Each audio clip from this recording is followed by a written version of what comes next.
நாங்கள் தேர்தல் முடிந்த கையோடு ஒரு விடயத்தை அனைவருக்கும் சொல்லியிருந்தோம். எந்தெந்த சபைகளிலே எங்களுக்கு அதிகூடிய எண்ணிக்கை இருக்கிறதோ அந்த சபைகளிலே நாங்கள் ஆட்சி அமைப்பதற்கு மற்ற எல்லா தரப்பினரும் எங்களுக்கு ஆதரவு அளிக்க வேண்டும் என்று சொல்லியிருந்தோம். அது ஒரு கோட்பாடாக நாங்கள் முன்வைத்திருக்கிறோம். இது இந்த தேர்தலில் மட்டுமில்லை, 2018ஆம் ஆண்டு தேர்தலில் கூட நாங்கள் இதைத்தான் சொல்லியிருந்தோம். நாங்கள் பல கட்சிகள் அல்லது கூட்டணிகள் கூட்டமைப்புகள் இந்த கோட்பாட்டை அவர்களும் ஏற்றிருந்தார்கள். இந்த தேர்தல் சட்டத்தின் கீழே எந்த கட்சிக்கு கூடிய ஆசனங்கள் இருக்கிறதோ அந்த கட்சி ஆட்சி அமைப்பதற்கு மற்ற கட்சிகள் ஆதரவு அளிக்க வேண்டும் என்ற கோட்பாட்டை அவர்கள் ஏற்றிருந்தார்கள். அப்படியாக பார்க்கிற போது வடகிழக்கிலே இலங்கை தமிழரசு கட்சிக்கு 35 சபைகளிலே அதிகூடிய எண்ணிக்கை இருக்கிறது. 35 சபைகளிலே நாங்கள் ஆட்சியை அமைக்க வேண்டும். அதற்கு இந்த கோட்பாட்டுக்கு இணங்கின ஜனநாயக தமிழ் தேசிய கூட்டணியும் தமிழ் தேசிய மக்கள் முன்னணியும் அந்த இணக்கப்பாட்டின் அடிப்படையிலே செயற்பட்டிருக்க வேண்டும். ஆனால் துரதிர்ஷ்டவசமாக எங்களுக்கு 35 சபைகள் கிடைக்கும், தங்களுக்கு 2, 3, 4 சபைகள் தான் கிடைக்கும் என்ற கணக்கை கண்டு அறிந்த உடனே அவர்கள் இருவரும் ஏதோ கொள்கை உடன்பாடு ஒன்றுக்கு வருவதாக சொல்லி தங்களை ஒரு கட்சியாக கணிக்க வேண்டும் என்று இப்பொழுது கோருகிறார்கள். அது முறையற்ற ஒரு செயற்பாடு. அப்படி என்றால் 4-5 கட்சி சேர்ந்து நாங்கள் ஒரு கட்சி எங்களுக்கு தான் கூடிய எண்ணிக்கை என்று சொல்லி அது ஜனநாயகத்தை குழி தோண்டி புதைக்கிற ஒரு செயற்பாடு. மக்கள் ஆணை வழங்கிவிட்டார்கள். எந்த கட்சிக்கு கூடுதலான எண்ணிக்கை இருக்கிறதோ அந்த கட்சி ஆட்சி அமைக்க வேண்டும். அதை அவர்களும் ஏற்றிருந்தவர்கள். ஆனால் இப்படியான குதர்க்கமான ஒரு செயற்பாட்டிலே அவர்கள் இறங்கின காரணத்தினாலே நாங்கள் அனைவருக்கும் திரும்பவும் ஒரு கோரிக்கை விடுத்திருந்தோம். நாங்கள் கூடுதலான ஆசனங்கள் உள்ள இடங்களிலே ஆட்சி அமைப்பதற்கு எவராக இருந்தாலும் எங்களுக்கு ஆதரவு அளிக்க வேண்டியது அவர்களுடைய தார்மீக கடப்பாடு, ஜனநாயக கடப்பாடு என்று நாங்கள் சொல்லியிருக்கிறோம். அதன்படி பல சபைகளிலே நாங்கள் இப்பொழுது நிர்வாகத்தை பெற்றிருக்கிறோம்.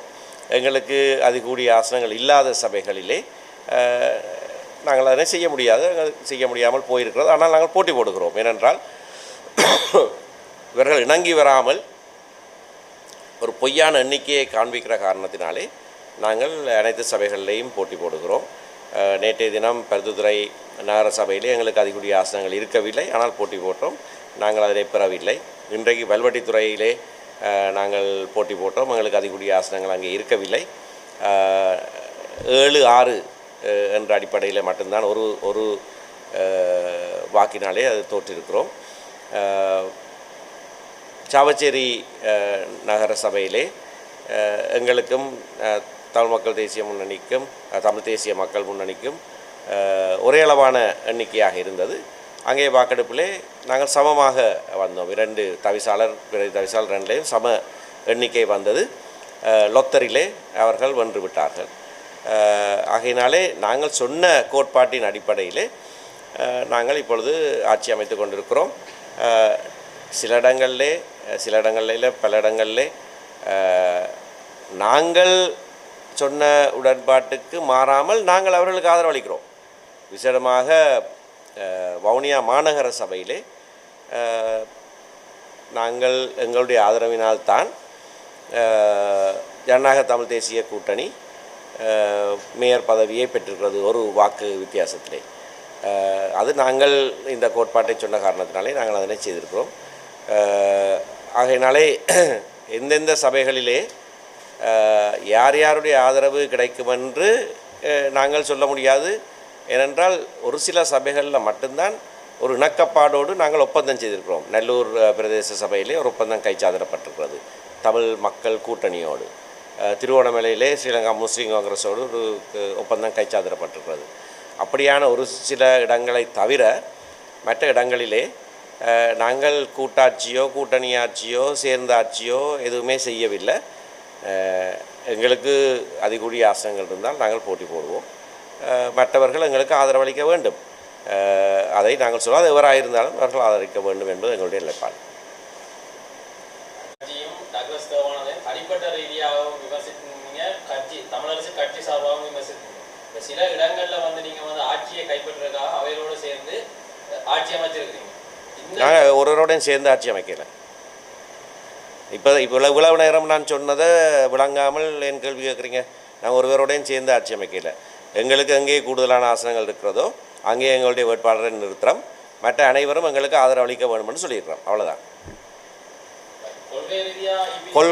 எங்களோட கொள்கை வந்து இந்த தேர்தல் முறையின் கீழே கூடுதலான ஆசனங்கள் உள்ள கட்சி தான் நிர்வாகத்தை அமைக்க வேண்டும். அதுதான் கொள்கை. வேறொரு கொள்கையும் இங்கே இல்லை. இது மக்களுக்கு சேவை செய்கிற சபைகள், மக்களுக்கு அடிப்படை சேவைகளை புரிகிற சபைகள். அதில் போட்டி போடுறது யார்? ஏன் நாங்கள் போட்டி போட்டிருக்கிறோம்? அந்த சேவைகளை மக்களுக்கு வழங்க வேண்டும் என்பதற்காக. அப்போ அது மட்டும்தான். இந்த உள்ளூராட்சி சபைகளில் வேறு கொள்கைகள் இல்லை. மக்களுக்கு சேவை செய்ய வேணும், அடிப்படை சேவைகள்.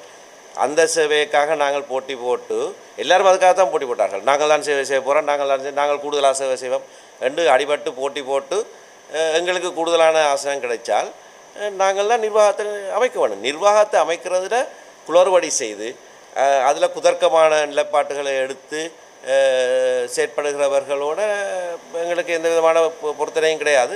நாங்கள் சொல்லுவதெல்லாம் ஒரே ஒரு கோட்பாடு தான் இதில் இருக்குது. கூடுதலான எண்ணிக்கை யாருக்கு இருக்கிறதோ அவர்கள் நிர்வாகத்தை அமைக்க வேண்டும். மற்றவர்கள் எவராக இருந்தாலும் அவர்கள் எங்களுக்கு ஆதரவு அளிக்க வேண்டும். இது நாங்கள் பகிரங்கமாக விடுத்திருக்கிற கோரிக்கை. சிலர் ஆதரவு அளிக்கிறார்கள், சிலர் ஆதரவு அளிக்காமல் விடுறார்கள். அது அவர்களுடைய பிரச்சனை. ஆனால் நாங்கள் சொன்ன கோட்பாடு தெளிவான ஒரு கோட்பாடு. அதுக்கு மாற்று கருத்து அவருமே சொல்ல முடியாது.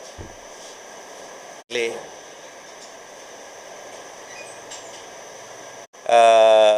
முக்கியமான ஒரு விஷயம் இப்போ நடந்திருக்கு. மன்னாரிலையும் ஒரு சில காணி துண்டுகள் வடக்கு மாகாணத்தில் மற்ற 4 மாவட்டங்களில் 3 மாவட்டங்களில் வவுனியா தவிர்ந்த மற்ற எல்லாமே 4 மாவட்டங்களில் 5941 ஏக்கர் காணி அரசுடைமையாக்கப்படுவதற்கான ஒரு வர்த்தமானி பிரசுரம் மார்ச் மாதம் 28ஆம் தேதி பிரசுரிக்கப்பட்டது.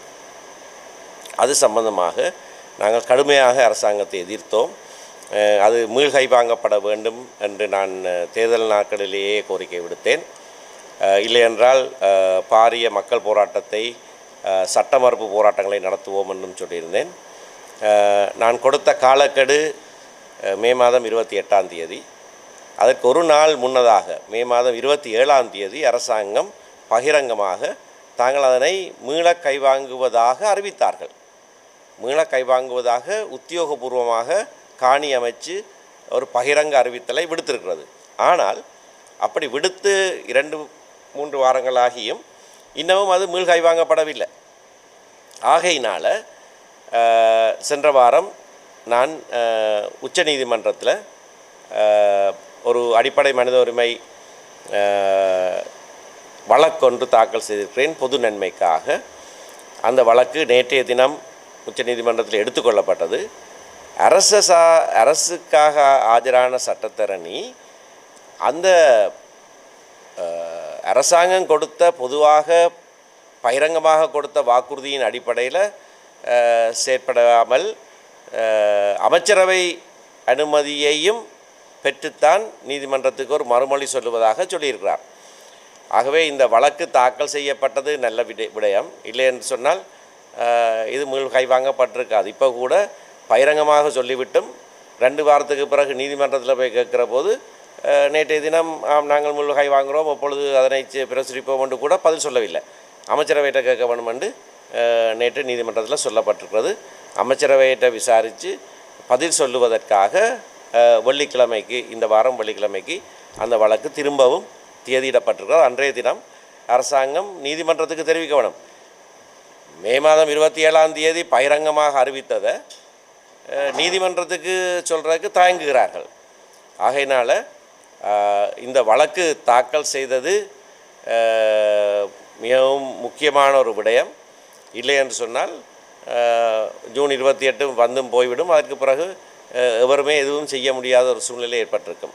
மக்கள் போராட்டங்களை தவிர்ப்பதற்காக நாங்கள் பாரிய சட்ட மறுப்பு போராட்டங்களை ஆயத்தம் செய்வதை அறிந்து கொண்டு அரசாங்கம் தாங்கள் மீள்கை வாங்குவதாக அறிவித்துவிட்டு ஆனால் அதனை செயற்படுத்தாமல் காலம் தாழ்த்தி கொண்டு இருக்கிறார்கள்.